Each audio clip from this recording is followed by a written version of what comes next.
If you're watching this video, that's because you're planning to visit Cuba and you're watching this video probably from the United States. If not, let me know in the comments below. In today's video, guys, I'm gonna explain you what you should know before coming to Cuba from the US, and a couple of things that you probably don't know because there's so many websites, including the official website from the US Embassy right here in Cuba, that is not updated. So there are a couple of things that you should know, and I think it's going to be helping you a lot. We're going to be also talking about the things that you might need before coming to Cuba. And the info that I'm going to give you in today's video is not because I'm an expert in immigration or anything like that. I'm not at all. But I was talking with a client that I had a couple weeks ago, and he came from the US.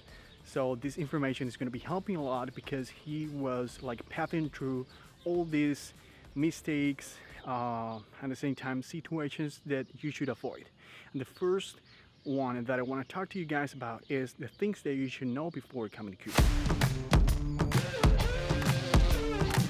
So guys, let me very quickly walk you through all the conversation that we had. I love like you had all the information because it's not the same. I'm Cuban and I'm filming in Cuba, so I wanted to have this information updated from a client. Very important. I'm going to put the links down below so you can go and check the information that I'm going to be talking about. I've heard some information that you could visit Cuba from the US, like basically like get the visa and come, but nowadays I think that the moment of this video, I think it's not possible yet. Mark, he said that the first thing that you have to do is to fall into one of the 12 approved categories to visit Cuba. All right, so and in the cu.usembassy.gov, I think is the US Embassy right here in Cuba, you can check that information out. And he said the easiest to justify is to support the Cuban people. He said that the strict tourism is not allowed, so you can justify support by not staying in the Cuban government's places. In this case, it's going to be hotels, and the same if they're going to be asking you where you're going to be buying stuff, and you have to say private places, right? And the way that the money doesn't go to the Cuban government, that's the most important thing, right? The next step, he said, is getting the Cuban visa to visit. This can be done online, which is pretty easy, at the airport in Miami or at the Cuban embassy. He said that you don't need any COVID vaccination or testing is required, which is pretty amazing nowadays, okay? And if you don't know, in Cuba, we're not using face mask anymore, so that's pretty insane. And of course, US credit cards are not allowed in Cuba, so guys, bring a lot of cash. And I always recommend my clients to come to Cuba bringing euros or USD right now. And the most important half is, and he said, and the most important thing is to have a good tour operator, and you might be able to recommend someone. That's because he came to Cuba, he did some tours with me. He also said here, you must also have health insurance, but I believe most airlines include that in the cost of the ticket. At least American Airlines did. That's very important. You could always ask to the airlines that you're going to be choosing to come to Cuba if they have health insurance included. One of the things that he struggled the most by visiting Cuba was finding Wi-Fi or internet, because from the US it's very complicated to get a SIM card because you cannot use the credit cards. And if you go to the main telecommunication company that we have right here in the old town, which is Texa, they're not going to be accepting credit cards from the US, of course. The only thing they're going to be accepting is credit cards, and if you're coming from the US, it's going to be impossible. He said that might be as simple as taking them to another Texas store that accept pesos. You're going to find the Texas places everywhere, and you know, avoid going to the main office.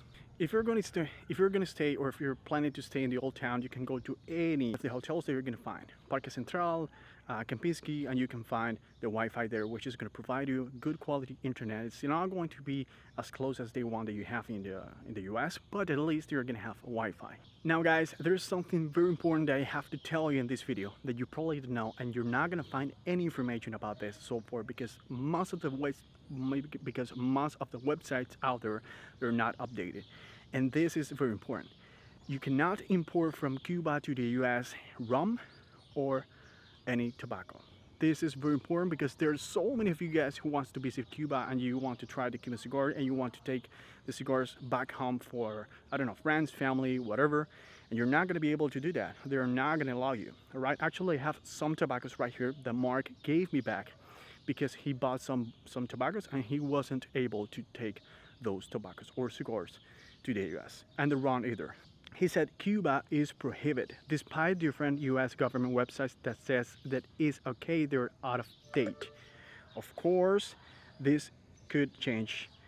It is supposed to be under review. So it's very important for you guys. Hopefully this information helps you a lot, not only to understand how is Cuba working now, but how you could visit Cuba. And I think the most important thing is that if you come to Cuba, you have to come open mind to be solving a lot of issues like the internet and stuff like that. Actually, my clients, when they arrived to Cuba, there is something that it was very, like, I don't know, very Cuban at this point. Thing is that when they arrived to Cuba, the first day they just got to the Airbnb, they had not power at the place, which is very Cuban. Nowadays, we're having a lot of blackouts. But I think that if you come to Cuba, you're not going to spend most of the times in the Airbnb that you're going to be staying in. So you come to Airbnb, probably you're going to have lunch or maybe dinner, whatever. Probably you're going to have dinner outside.